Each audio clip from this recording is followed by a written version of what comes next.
¿Cómo están? Gracias por la invitación. Por favor, un placer. ¿Querés que compartamos un audio de Pablo Moyano? ¿Cómo no? Sí, por ahí nos da un pie para charlar un poquitito. Hablaba Pablo Moyano. Ahí lo escuchamos.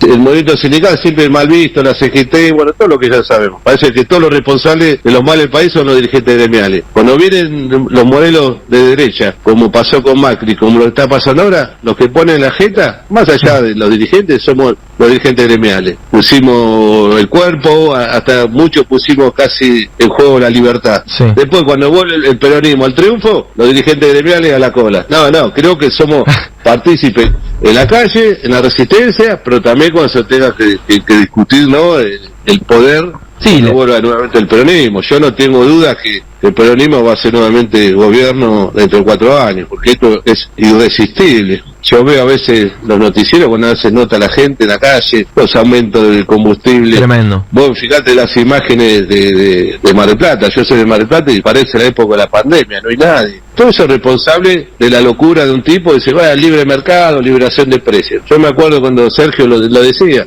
lo que iba a pasar. Y es verdad, es lo mismo cuando Scioli lo marcó en su momento Macri, y lo que Sergio marcaba lo que iba a pasar si llevaban adelante esta política económica, que es una locura, ¿no?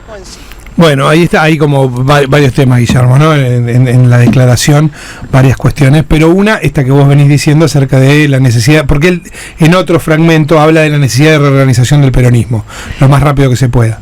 Mira, casualmente ayer almorcé con Daer, secretario general de la CGT, no Rodolfo, sino Héctor. Son 2 hermanos, el menor. El otro ya fue secretario general de la CGT en la época de Menem, claro. El de bigote, ¿te acordás? Y estaba también, para mi alegría, Hueso Campo, que es el dirigente histórico del sindicato. Está bien, está muy bien, la verdad que lleva muy bien los años y con mucha experiencia. Y precisamente se le empezó a dar alguito de forma a la reorganización del movimiento, que no hay que confundirlo con el partido es la herramienta electoral. Claro. Después de esto, en este siglo, te diría que no hay experiencia comunicacional ni vivencial de qué significa el movimiento peronista organizado. Se habla del Partido Justicialista. Y esa es la herramienta electoral, no es el movimiento. Me pasa hablando con los jóvenes, me dice, pero ¿cómo organizamos el movimiento? Hablen con los veteranos, júntenlo, vayan a la esquina, junten 3 veteranos y vas a ver cómo le explica. Porque es la mejor manera de aprender, mirando, haciendo, que te copiando. Y entonces en esta reorganización del movimiento peronista que nos estamos planteando, todos coincidimos, los sectores políticos, en la importancia de volver a la columna vertebral, que es el movimiento organizado. Entonces, estamos planteando 7 ramas. Históricamente fueron 3, después en mi generación se armó la 4ª, que era juventud, y yo creo que ahora tiene que haber 3 ramas más, que es lo que estuvimos reflexionando ayer, nos pusimos de acuerdo. Una, la rama empresarial, no la gremial empresaria, no estamos hablando de la CGE, la UIA, estamos hablando los empresarios organizados para tener expresión política, representación política en el movimiento peronista. Ajá. En términos del movimiento obrero sería la diferencia que hay entre la CGT y las 62 organizaciones peronistas. La CGT es la gremial, las 62 organizaciones siempre son las 62 organizaciones peronistas. Claro. Entonces acá sería la gremial, no la gremial empresaria, sino la política empresaria. Entonces la rama empresaria peronista, que para sorpresa va a tener centenares de participantes, de representantes empresariales de todo tamaño de empresas, todo. ¿También grandes? Y ahí lo tenés a Chaliú, por ejemplo, Pablo Chaliú, que es un hombre del establishment. Escúchame, Pablo Chaliú es un hombre de los laboratorios farmacéuticos. No estás hablando de las cooperativas, estás hablando de... Sí. ¿Está bien? Entonces, Pablo Chaliú y otros muchachos más, que ya los irán conociendo. La rama de los movimientos sociales, porque es una realidad, lamentablemente, la pobreza, claro. Entonces tienen que tener su representación. Pero además ha tenido un dinamismo. Están acá. Mientras esté la pobreza, son una realidad. Cuando terminemos con la pobreza, obviamente, ya eso integrarán a todos los demás. Exactamente. Sectores. Y creo la de técnicos y profesionales, porque hay que el peronismo tiene que volver a reconocer el saber. Mira, sobre todo en el último gobierno cualquiera decía cualquier cosa, no había conocimiento. Comparar a Milei con Martínez de Oz, lo único que conseguiste es que todas las Fuerzas Armadas lo votaran a Milei, pero escúchame, Martínez de Oz le ofrecía a Macera, para los que no se acuerdan quién era Macera, era el jefe de la Armada, le ofrecía submarinos nucleares, y que se fabricaban en la Argentina. La Marina tenía la energía atómica. Entonces, al ejército le ofrecía una fábrica continua de tanques. Y el FAL era de nivel internacional. Y a la Fuerza Aérea tenía los cohetes, la cohetería. Llegamos a tener un cohete de 2.200 kilómetros de alcance, de autonomía de vuelo. Cuando a vos te dicen que Milei es Martínez de Oz, hasta los oficiales superiores de las Fuerzas Armadas votaron a Milei. Ya, es Martínez de Oz, venga. Martínez de Oz, el cargo anterior que tuvo, su trabajo anterior a ser ministro de Economía, era algo que se llama el presidente de la Cámara Azucarera Argentina, que estaba basada en Tucumán.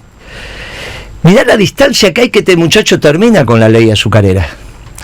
Y Martínez de Oz venía de la época, de Patrón Costa y compañía. Claro. Venía defendiendo la industria azucarera porque era de lo que vivía. Obviamente, si vos tomás café te metés media cucharita. Pero la industria, se entiende la diferencia entre destruir la industria y la distribución del ingreso al interior de cada sector. No es lo mismo. No es lo mismo tener industria azucarera y que 5 familias se la lleven todas a no tener industria. Claro, bueno. Hay que volver. Eso es interesante lo que decís porque es una diferencia de proyecto. Muy importante. Hay que volver a reivindicar el conocimiento. Cuando yo me acuerdo cuando era joven y aparecía Matera, la juventud peronista no estaba con Matera. Vos te acordás que estaba la famosa frase general: se peina como Gardel, se ríe como Gardel, pero no es Gardel. Bueno, pero cuando Matera hablaba, nadie le negaba su conocimiento, y en cualquier congreso plenario que se paraba Matera, todo el mundo hacía silencio. Claro. Porque el tipo, cuando hablaba de su especialidad, era top en la Argentina. Sí. Bien, tenemos que volver a que el peronismo reavive la formación en sus cuadros. Por lo tanto, la rama de técnicos y profesionales es muy importante. Si no, parecen periodistas los que hacen política. Hablan de acá, hablan de allá, con todo respeto, ¿no? Pero el periodista no tiene por qué estar formado en un tema. Tiene que estar los que son expertos en el tema, hablando de lo que sí en el peronismo se perdió, en el último gobierno sobre todo. Entonces tenemos 7 ramas. De las 7 ramas, si son 100 representantes, no es proporcional la división, porque no es lo mismo lo que pueden tener los representantes, los técnicos profesionales, los empresarios, que el movimiento obrero organizado. Entonces nos pusimos de acuerdo, lo que decía Pablo Moyano, por lo menos 20 representantes le toca a los trabajadores, de esos 100. Claro. Después se armará una mesa, claro. Como en todo esquema, hay una mesa ejecutiva que serán 10, 15 muchachos, con representación obviamente de género también, porque si bien hay una rama femenina que son todas mujeres, va a haber mujeres, que nunca van a ser 50, va a haber mujeres en profesionales, va a haber mujeres en la rama sindical, va a haber mujeres en juventud, y respetar el 50 y 50 que hoy el estado del arte exige. ¿Está bien? En esa representación no hay duda que se resuelve lo que Pablo Moyano correctamente estaba reclamando.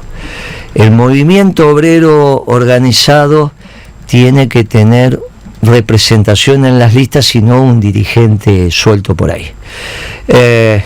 Son otro de los olvidos que nos pasó en el peronismo.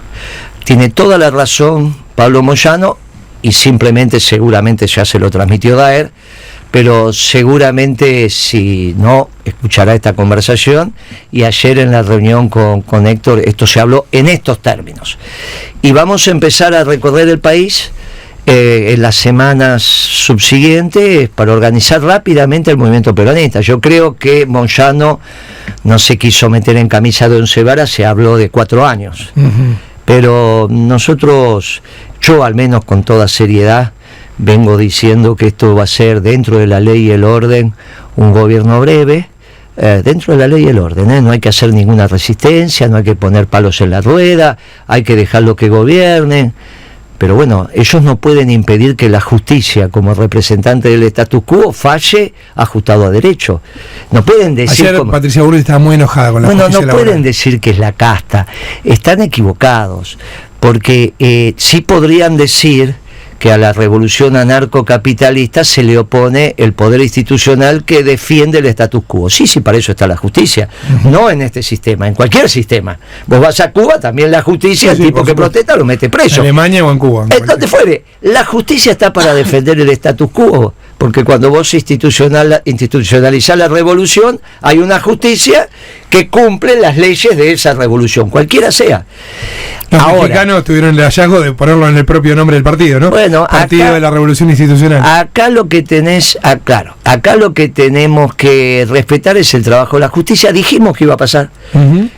Yo creo que esto, y les digo más, no tengo ningún contacto con ellos, pero estos fallos no pueden no estar conversados.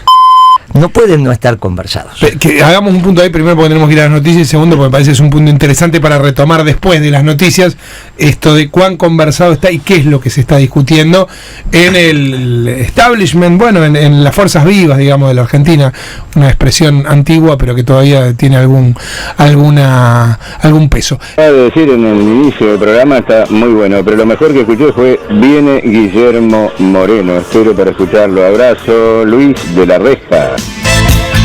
Ahí está, hay aclamación por Moreno, ¿no? En las redes. Sí, en YouTube un montón, dicen por acá. Silencio, que aparece la bestia política. Gracias, Guille, un beso grande, dice Julián Caboli. Otro de los mensajes por acá. Esto es todo en YouTube, así que lo pueden seguir por ahí. Grande Moreno y el periodista Marcos, muy respetuoso y excelente la conducción. Bueno, a ver qué más. Bueno, son muchísimos mensajes, voy a tratar de seleccionar algunos. Mientras tanto, porque está en línea con lo que estábamos charlando con Guillermo, hay una nueva decisión de la justicia, el juzgado de feria de primera instancia en lo contencioso administrativo federal, pero le está haciendo lugar, está habilitando la feria a la presentación de Jorge Rizzo. Claro. Una de las primeras también, Guillermo. Hombres de derecho era, ahora está otro de presidente del colegio. El problema que tiene Rizzo que es de independiente, pero lo vamos a perdonar, lo vamos a perdonar. Yo también, mirá las cosas. Estamos sufriendo. Y Moyano también, los Moyanos son independientes. Pero fuera de eso, no, es correcto. Y el fallo que acaba de salir con el tema de la CTA tiene considerandos muy sustantivos en términos de la paz social. De la paz social. De la paz social. Dice, mire, tenemos que evitar situaciones complejas. Por eso esto nos lleva a la pregunta que quedó en el aire. Sí. Si estos fallos están conversados dentro del poder que garantiza el status quo del sistema, que es el Poder Judicial. Y a mí me da la sensación, yo no tengo ningún contacto, pero a mí me da la sensación que se va creando una direccionalidad, se va creando un espíritu, hay un aroma de lo que empieza a pasar. Es muy difícil que las cámaras vayan en una dirección y después resulta que la alzada de la cámara se conversa, muchachos, como la línea editorial del programa se conversa, no es que cada uno no dice lo que quiere, yo vengo acá y digo lo que quiero, vos también, pero hay una idea, claro, hay una idea de lo que va pasando. Hay un clima del que es difícil correrse. Es que es cierto que se plantean, al menos en términos teóricos, una revolución que es imposible. Yo ayer estaba en un canal de televisión y estaba un joven libertario que me cae muy bien, diciendo, bueno, nos están poniendo palos en la rueda, y yo le digo, escúchame, si hubiese ganado Altamira y en estos momentos saca un decreto socializando todo, ¿está bien? Se termina la propiedad privada, ganó el Partido Obrero y se termina todo. ¿Vos qué estarías haciendo? Claro. Y estaría resistiendo, dijo. ¿Y entonces por qué le negás a los otros que estén en la calle? Al revés, nosotros le estamos diciendo, porque estaban mostrando un cacerolazo en el Congreso, digo, nosotros le estamos diciendo que ustedes gobiernen, pero que van a hacerlo de manera breve, porque se van a dar la nariz contra la pared y se la están dando. porque no están respetando las formas institucionales y porque las decisiones que están tomando son de una gravedad. Vos no podés aumentar la nafta más del 100% en un mes. Claro. Y no es el único producto que aumentó. La mayoría aumentaron el 100%. Entonces sí, vos tenés salarios viejos con muchas dificultades de las empresas de recomponer la masa salarial. Va a ser muy difícil. Vos le tenés que dar hoy a un trabajador 100.000, 150.000, 200.000 pesos de aumento, pero para empezar a hablar. Sí. ¿Y cómo haces? Espérate que voy rápido a... vamos rápido a la Cámara de Diputados y volvemos, seguimos con Guillermo Moreno, obviamente, porque están pasando en este mismo momento cosas, así que allí está el móvil de Radio 10 con Juan Pablo Pérez. Juan Pablo.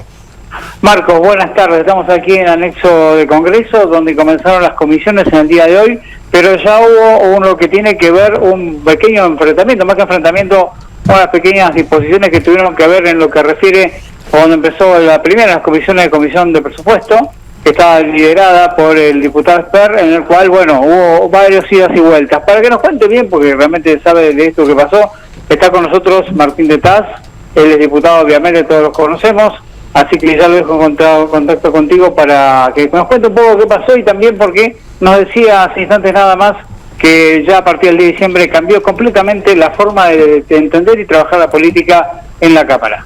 Martín, ¿qué tal? Buenas tardes, ¿cómo estás? Sí, efectivamente, nada, digamos, cosas medio folclóricas de cómo se producen estos actos que son más formalidades, ¿no? Que eran la constitución de comisiones, ya los números eran conocidos por parte de cómo estaban las fortalezas de cada uno de los bloques y el lugar de la presidencia para José Luis Esper. El kirchnerismo quiso impugnar un poco la votación, pero no pasa nada. Quedó constituida la comisión con la presidencia de José Luis Esper y ya la semana que viene empieza a discutir esta propia comisión los proyectos que fueron a extraordinarias. Así que ese es el trabajo que tenemos a partir de la semana que viene. Arranca, se hablaba mucho de que el presidente en realidad estaba conminando a los diputados a que hagan su trabajo, pero el oficialismo no constituía comisiones o avanzaba poco en esto. Bueno, con esta, más allá de lo accidentado, con este acto ya se empieza a poder discutir, ¿no? Sí, absolutamente, y también nos falta un poco de educación cívica, ¿no? Porque el presidente sale impune cuando dice eso y en realidad es propia responsabilidad de él. Claro. La demora en todo caso en constitución de las comisiones, la demora en la convocatoria extraordinaria, digamos, todos esos problemas no son atribuibles a la Cámara. Nosotros, como acaba de verse hoy, ni bien nos convocan, estamos todos disponibles para trabajar en el cual cuando sea, no tenemos ningún problema. Es más, queremos avanzar en la discusión profunda, no solamente en las comisiones que convocó el propio Poder Ejecutivo, sino que nos gustaría también que este proyecto se discuta en otras comisiones, porque es un proyecto que tiene muchos temas, ¿no? Clarísimo. Martín, gracias por estos minutos con Radio 10. Bueno, muchas gracias, hasta luego. Que estés muy bien, hasta luego. Juan Pablo. Marcos, continúa aquí la actividad, tras lo que fue este entredicho, en lo que surgió, bueno, obviamente tiene que ver con que, si bien es la visión del diputado, hubo un ida y vuelta entre varios legisladores acerca de la consideración de que Esper condujera esta comisión, sí. Y entendemos que esto también se va a replicar en el resto de las comisiones que tienen lugar, dar inicio en el día de hoy. Sencillamente, estas son las 4 primeras, presupuesto y justamente fue la de Esper. Ahora tocará el tema de asuntos constitucionales y posteriormente lo hará legislación general para hacer por último el inicio de relaciones y culto. Todas estas comisiones, si bien van a dar lugar el día de hoy, va a tener la presencia y la potencia de aquellos que tienen muchas ganas de decir varias cosas, ¿no? Juan Pablo, es lo que vamos a ver. Dale, en un ratito seguimos charlando porque ahora en Casa Rosada también están pasando cosas y allí está Martín Paredes. Martín. Sí, Marcos, está hablando Guillermo Franco, ministro de Interior, que acaba de terminar la reunión con Guillermo Montenegro, intendente de la ciudad de Mar del Plata, y con el gobernador de Chubut, Nacho Torres. Vamos a escucharlo. Dale. Está claro que para el gobierno las 200 millas son de pesca nacional, pesca de buques con bandera nacional, y también está claro que hay que hacer algunas modificaciones y hay que proteger la pesca nacional en las 200 millas, con lo cual hemos estado hablando también con el ministro de Seguridad y el ministro de Defensa sobre el control a partir de la milla, de las 200 millas. Con las cámaras reunidas, ellos han estado conversando, el gobernador y el intendente han estado conversando antes con las cámaras y quedamos en armar una mesa para poder tratar todos los temas que hacen al sector y particularmente también lo que hace al Estado, a los estados provinciales y al Estado nacional, porque lo que tenemos claro es que la pesca es un recurso de los argentinos, por lo cual los argentinos a veces no reciben lo que deben recibir. Entonces tenemos que buscar la forma de que las empresas puedan ejercer su actividad, pero que también paguen por esa actividad lo que los argentinos demandan. Hoy todos sabemos que lo que pagan las empresas pesqueras no es lo que en realidad deberían estar pagando la contribución, es una contribución muy pequeña, entonces tenemos que conversar con las cámaras sobre estos aspectos para que, como acaba de hacer ahora, me contaba el gobernador de Chubut, que ellos acaban de licitar zonas pesqueras en la provincia, que le han generado una cantidad de recursos muy importantes a la provincia en esas licitaciones, y es el concepto que también tiene la ley en cuanto a la milla 12 a la 200, digamos, donde también tenemos que hacer, la idea de la ley es hacer exactamente lo mismo, que se liciten para los buques de bandera nacional, con determinadas características, esas zonas, y que sea absolutamente un proceso totalmente transparente para todos. ¿Sí? Entonces la ley va a tener modificaciones. Sí, digamos que si se ha interpretado de una manera diferente, como plantean las cámaras y plantearon también los gobernadores alguna preocupación, vamos a clarificarlo, porque el espíritu es el mismo que tienen los gobiernos provinciales. No había una diferencia en el espíritu, sino que lo que pretendíamos es que todo este proceso se haga de una manera transparente y eficiente y proteger la pesca en las 200 millas. Gobernador, la cantidad del recurso que se extraía, ¿eso va a estar bien registrado? Obviamente, en eso vamos a trabajar también con los gobiernos provinciales. Hay un Consejo Federal que va también a trabajar en el tema, de manera que estamos de acuerdo en que hay que sentarse en una mesa para analizar bien todos los aspectos de la ley y proponer las reformas que sigan a este proyecto de ley para tener todo un proceso de pesca mucho más claro. Gobernador Torres, ¿cuál es su balance? ¿Se va conforme la reunión? Me voy muy conforme, la verdad que es importante primero llevar tranquilidad de que está garantizada la soberanía, las 200 millas, que el espíritu de la ley no compromete eso la verdad que es una tranquilidad para todos, y también conjunto con el intendente de Mar del Plata la posibilidad de armar una mesa sectorial para plantear temas que son muy importantes, como por ejemplo la obligatoriedad de las descargas en puertos argentinos, un tema también que había quedado confuso con el tema de mano de obra extranjera, que no solo se va a revisar, sino que lo vamos a hablar con todo el sector, un sector que tiene un potencial enorme para agregarle valor y obviamente para generar divisas para la República Argentina, que es lo que necesita. Y me voy muy conforme también porque estamos armando una agenda de trabajo tanto con el ministro Petri como con la ministro Patricia Bullrich, para dar una pelea muy fuerte contra la pesca ilegal. Muy bien, ahí estaba entonces el gobernador de Chubut, Ignacio Torres, antes Guillermo Francos, está escuchando Guillermo Moreno, porque este era uno de los temas, digo, que preocupaba a los gobernadores patagónicos. Pasa que Francos dice una cosa, pero el espíritu del DNU decía otra. Nosotros dijimos el jueves que era una singularidad de este decreto y también de la ley enviada al Congreso, que atacaba, que hostigaba al capital. Es una singularidad, porque dijimos, mira, que a los trabajadores cada tanto le pegan un lonjazo, bueno, esto hay muchos gobiernos, pero con el capital, este gobierno se metió mayoritariamente contra el capital, y el capital empezó a reaccionar. Ayer hubo dos reacciones. Primero la de la Cámara Azucarera, sacó un comunicado muy fuerte diciendo que quieren terminar con el azúcar argentino. Está bien, y encima le dijo, y no van a poder. Como no pudo Onganía era muy chico, intentó, hizo algunas cosas, pero no pudo, la industria azucarera siguió. ¿Qué vas a hacer con Jujuy, con Salta, con Tucumán? Es ridículo esto que se plantea. O sea que la ley azucarera tiene una razón de ser, hay un cuidado del mercado y hay que cuidarlo. Pero aparte le dijeron, no son muchachitos, le dijeron, mira, no va a pasar. Bien, vamos a hacer todo lo que hay que hacer para que en las cámaras donde sea, esto no pase. Donde sea. Pero a su vez hubo una declaración muy importante de los gobernadores de la Patagonia, donde firmó también el gobernador de Neuquén, que no tiene nada que ver con la pesca. Claro. O sea que ahí hay una expresión política y se suma expresión política de la Patagonia. Y se suma el intendente de Mar del Plata, que es un muchacho del PRO. Sí, sí. Con lo cual, que son los que van a la reunión ahora, diciendo, mire, ustedes están poniendo, primero desconocen las 200 millas de explotación exclusiva de los países, que es algo que se terminó de coordinar durante el gobierno de Macri. Empezó durante el gobierno de Menem y se terminó en el gobierno de Macri. No en la Argentina, en el gobierno de Macri sacó la ley que autoriza, donde legitima el acuerdo internacional. Llevó décadas que nos pusiéramos de acuerdo sobre la explotación. Por eso es tan importante Malvinas, porque también tiene las 200 millas. Claro. Y ahí es donde está el tema del petróleo. Pero bueno, el mundo se puso de acuerdo que donde hay zonas que están en discusión, se las pone bajo un paraguas. ¿Está bien? Que es el caso de Malvinas y otros lugares en el mundo. Pero el resto de la Argentina se firmó. O sea, la Argentina hoy es tanto territorial como marítima. Esto es un hallazgo. Cuando nosotros éramos chicos, la Argentina la dibujaba como un bife de chorizo. ¿Estamos de acuerdo? Ya, ¿qué es la Argentina? Un bife de chorizo. Hoy es, para seguir con esa analogía, un bife de chorizo y un filé de merluza. La Argentina casi es mitad y mitad, cosa que no tomamos conciencia. No tomamos tanta conciencia que incluso en términos de defensa nacional la Marina sigue siendo una fuerza menor.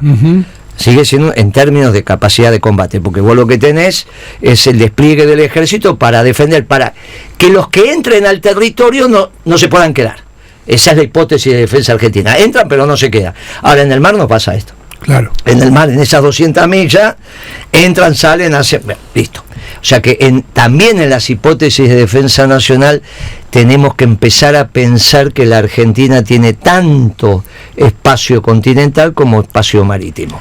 Ahora, DNU ponía en duda, por eso, claro, que es radical, el pibe gobernador de Chubut, Ignacio Torres, que es un pibe, y la verdad que me cayó muy bien. Dice, mire, lo primero que quiero resaltar es que acá no está en discusión la soberanía, porque era uno de los temas. Y yo decía, no importa qué soberanía, no te olvides que estamos enfrente de un presidente anarquista, que esto de la soberanía no existe, como no existe para ningún anarquista. Y después, ¿quién podía pescar? Porque es exclusiva. Al ser exclusiva, vos fijás las reglas.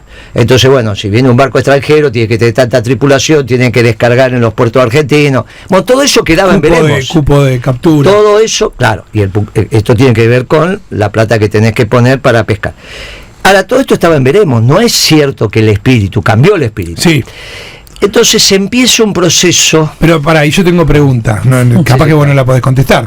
Pero Franco dice una cosa y Milei piensa otra, o van y van viendo y reculando. ¿Quién redactó esa parte? Es muy importante eso que decís, porque cuando vos repetís el video de Milei lanzando el decreto con esa mesa gigante, desproporcionada, uno parado, otro sentado, una puesta en escena que no se entiende, la cara de los ministros es de no entender lo que hablaba Milei, y no lo entiende.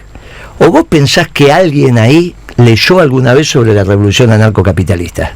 Claro. Ellos se empezaron a enterar de esto cuando empezaron a escuchar este programa, y algún otro decía, ¿qué es esto de lo anarcocapitalismo?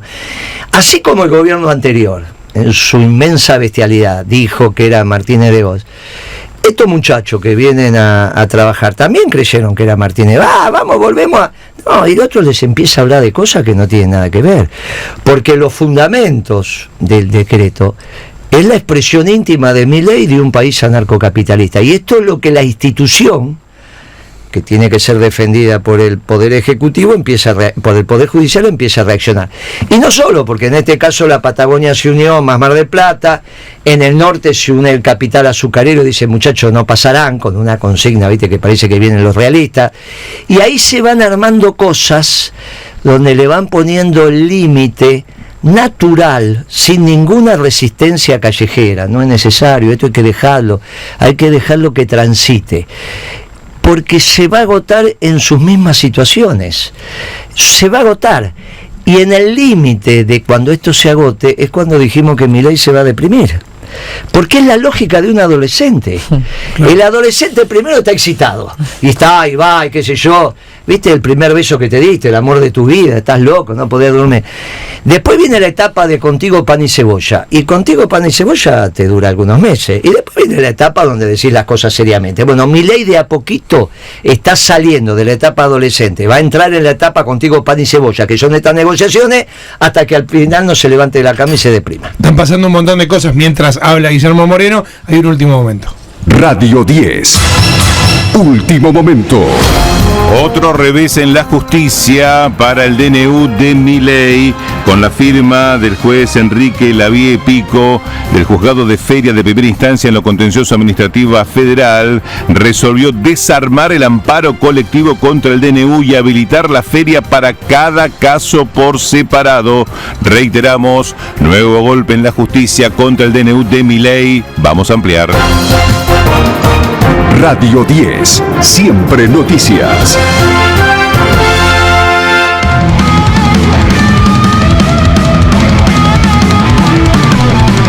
Bueno, en el último momento del informativo se agregaba algo que me parece que es importante. Muy importante. Porque le están dando seriedad jurídica. Claro. No es que hacemos cualquier cosa. Yo le escucho ahora a Patricia, está enojada con la justicia, sí, siempre defiende a los sindicalistas. Pero si se la pasó 4 años diciendo que gracias a ellos, que la justicia frenaba, que la... Sí. Miren, muchachos, la justicia está trabajando con seriedad jurídica. Trabajó antes, también yo no estaba de acuerdo con este juicio político. Hay que dejarla trabajar, hay que dejarlo hacer. A veces te condena, a veces no te condena, te la tenés que aguantar. Mira, es la que garantiza que vivimos en un Estado de Derecho. Así que dejémoslo trabajar. Y lo único que me satisface es que dijimos que esto iba a pasar. Mire, sí. Y en algún momento va a opinar la máxima autoridad de la justicia, va a opinar, después que opina el procurador, pero mientras va dejando que la política y la realidad se vaya imponiendo también, porque vos no podés obligar a la Corte a que opine sin que opinen los azucareros. Bueno, ayer salió el comunicado de... Vos te lo imaginás, bueno, ya falleció, pero a Blaquier lo llama a Milei y le dice, pero pibe, esto tiene 140 años, 130 años la industria azucarera argentina. ¿Vos qué querés? ¿Desaparecerla de un día para otro? Porque ¿quién te pagan, los brasileños? No, es mi manera de pensar. Bueno, tu manera de pensar está muy bien, yo la respeto, damos la vida por la libertad de opinión, pero para que acá hay instituciones y hay cientos de miles de familias que viven de esto. Vos no podés venir alegremente a terminar con la industria azucarera. Después discutimos el precio del kilo de azúcar. Esta es otra discusión. Sí. Por eso viene bien lo que dijimos al principio. Dentro del país, existiendo la Argentina, hay distintas visiones. Ahora, esta visión es que no exista la Argentina. Dice, no, la Argentina no tiene ninguna importancia. No, pará. Entonces, ¿discutimos que la Argentina exista o no exista? Sí, discutimos. Con Milei sí, porque es anarquista. Después que resolvimos que la Argentina existe, yo quiero una Argentina justicialista, vos querés una Argentina elitista, el otro quiere una... Está perfecto.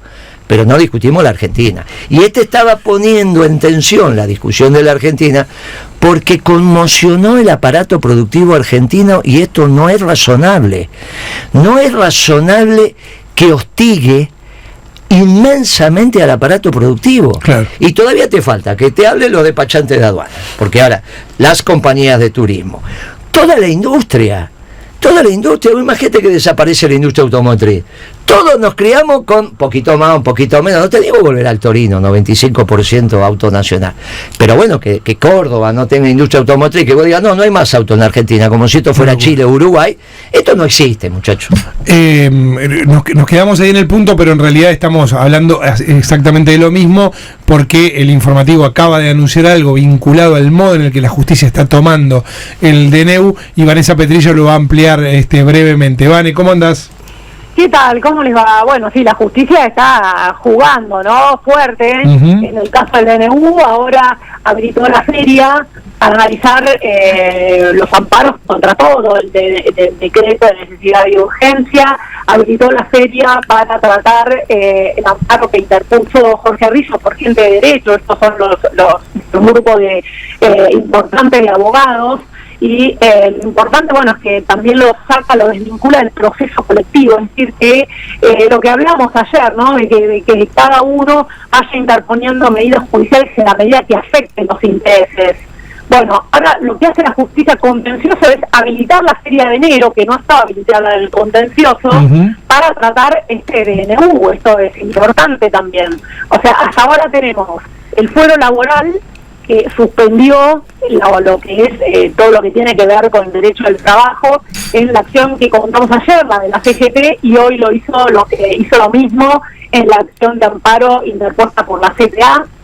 Y ahora tenemos el Foro Contencioso Administrativo, que también acepta tratar en la feria todo lo atinente al amparo, al amparo contra el decreto. Veremos cómo hacen, porque también el gobierno está intentando que todo pase al Fuero Contencioso Administrativo, donde por ahí ellos piensan que tienen a lo mejor más chance de sacar fallos favorables. O sea, tenés una cuestión que se va a suscitar entre los dos fueros, el laboral y el contencioso, pero también tenés que la justicia está tratando DNU. O sea, la justicia considera que es un tema importante para abrir la feria judicial, para tratarlo en enero. Ya hay medidas cautelares suspendiendo algunos puntos del decreto y se va a seguir tratando durante la feria. En resumen, eso es para que la gente lo entienda. Clarísimo. Esto se va a seguir tratando durante el receso de enero. Vale, seguimos en un ratito. Gracias. Dale, hasta luego. Vanessa Petrillo con nosotros, con esto, Lo que Guillermo. pasa es que las acciones colectivas están muy tipificadas quién las pueden hacer. Claro. Y eran las asociaciones de consumidores y quizás alguno más, pero lo dicen. Entonces lo que pasó es que cuando quisieron generar una acción y no tenían la capacidad legal para hacerlo. Entonces el juez lo que le dice, mire, háblanlo, que cada uno de los que son perjudicados venga y se presente. Y ahora vas a tener a todos presentándose. Lo último, porque sé que tenés que hay reuniones y esto, y no te quiero robar más tiempo, pero aunque sea en un minuto antes de las noticias. Vos decías 4 años, Moyano es prudente, claro, pero esto no se banca. Y Milei dice 15. Cuando no te dice 45, te dice 15 años. Bueno, él tiene derecho a decirlo, que es cuando él culmina el proceso de transformación. Y yo tengo derecho a decirle dentro de la ley y el orden que va a ser un gobierno breve. Y que no se enojen. Porque yo lo conozco a Milei mucho más que Patricia Bullrich, pero mucho más que Patricia Bullrich, porque aparte discutíamos técnicamente, te lo comenté el otro día. Sí. Bueno, ahí viene el ricardiano, y nos sentábamos, yo era ricardiano, él es el anarcocapital, muchos años discutiendo, lo conozco muy bien, y no tengo ninguna objeción en términos personales. Más, dije durante la campaña que le hizo bien a la política porque movió el árbol. Ahora, que él quiera transformar a la Argentina en la primera expresión de una revolución anarcocapitalista y él quiera hacer el ejército rojo, nos va a tener armando el ejército blanco contrarrevolucionario, y eso es lo que está pasando. No se tienen que enojar, y si es un gobierno breve es porque la realidad lo va a indicar, no porque tenés que hacer cosas raras, claro, ni las resistencias. A los gobiernos democráticos no se los resiste. Ahora, sí se opina. Mire, yo lo conozco muy bien a Milei. Se va a terminar deprimiendo. Cuando las decisiones que él pensaba que iban a ser aceptadas se la impidan, o las que puede implementar vea las consecuencias de esa decisión, como los adolescentes, que un día no se levantan de la cama. Y vos decís, llamás a todos los médicos, che, mi hijo no se levanta de la cama. ¿Cuánto tiene? ¿45? No, tiene 12, dejate joder, está en la edad del pavo. Bueno, esto es lo que nos pasa. Tenemos un muchacho que todavía, pero es que todavía no maduró, en economía no maduró, en cómo vestirse no maduró, y en términos espirituales tampoco. Bueno, está en la búsqueda de su camino. No está mal que esté en búsqueda de un camino, el problema es que el presidente. Pero eso no es culpa de él, ¿eh? No, claro, no es culpa de él. Nos reencontramos en la semana que viene. Con todo gusto, gracias por la invitación. Guillermo Moreno con nosotros como cada jueves.